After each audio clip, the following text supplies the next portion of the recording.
يا رمضان سلام مرحب شعب. السلام عليكم ورحمة الله. رمضان كريم. كسو دوادا كنالكا وغالسن. زادنا صيامنا ما بنلعب. maxaa ka run ah dhimashada Kim Jong Un hogaamiyihii waqooyiga Korea? waxaa beriyihii ugu dambeeyay soo baxayay su'aalo ku qotoma geerida madaxweynaha Koreada waqooyi Kim Jong Un sabab la xiriir xaaladiisa caafimaad. balse hogaamiyaha Koreada waqooyi Kim Jong Un ayaa muuqaalkiisii ugu horeeyay baahisay warbaahinta Korea muddo 20 maalmood ah kadib taasoo soo afjartay maqnaanshaha Mr. Kim. wakaalada wararka Korea ee loo soo gaabiyo KCNA ayaa soo warisay in Kim uu ka qayb galay xaflad lagu xusayo dhameystirka warshad bacriminta lagu talagalay oo ku taala Sanshan oo u dhow caasimada Pyongyang iyadoo ay wehelinayaan madax kale oo ay ka mid tahay walaashiis Kim Yong Jong.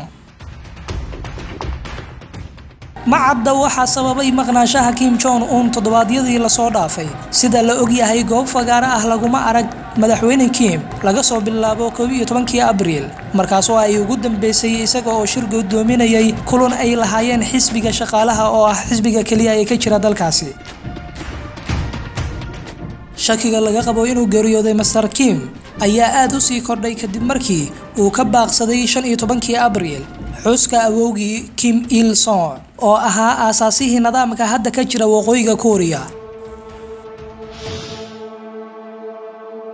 balse sanadkii 2014 muddo ku dhow 6 toddobaad ah oo uu Kim ka maqnaa indhaha dadweynaha ayaa dib loo arkay isaga oo isticmaalaya bakoorad.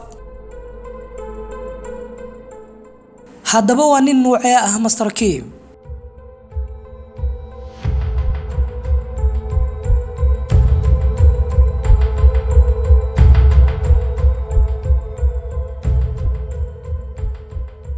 waxaa jira doodo ku aadan da'da dhabta ah ee hogaamiyaha waqooyiga Korea Kim Jong Un.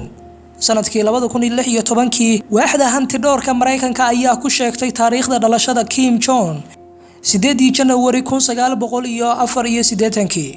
waa 36 sano jir halka uu celcelis dhirar ahaan yahay 1.70 centimeter. culeyskiisa ayaa ah 130 kilogram. hooyadii ayaa lagu magacaabi jiray Ko Yong Hae. aabihiisna waxa uu ahaa Kim Jong Il oo ahaa hogaamiyihii hore ee waqooyiga Korea oo xukumayay intii u dhaxaysay sanadkii 1994 ilaa geeridiisii 2011. waa qoys ka kooban 7, 4 waa gabdho, 3 waa wiilal. isagu waa wiilka saddexaad ee ugu da'da yar. walaalkiisa ugu da'da weynaa ayaa ahaa Kim Jong Nam waxa uuna ka maqnaa dalkaasi muddo sanado ah. Kim Jong Nam waxa uu u geeriyooday sumow iyadoo uu dilkiisu dhacay sanadkii 2017. Kim Jong Un ayaa dhiga jiray iskuul ku yaala dalka Switzerland oo lagu magacaabo Lebefeld Steinhasle School.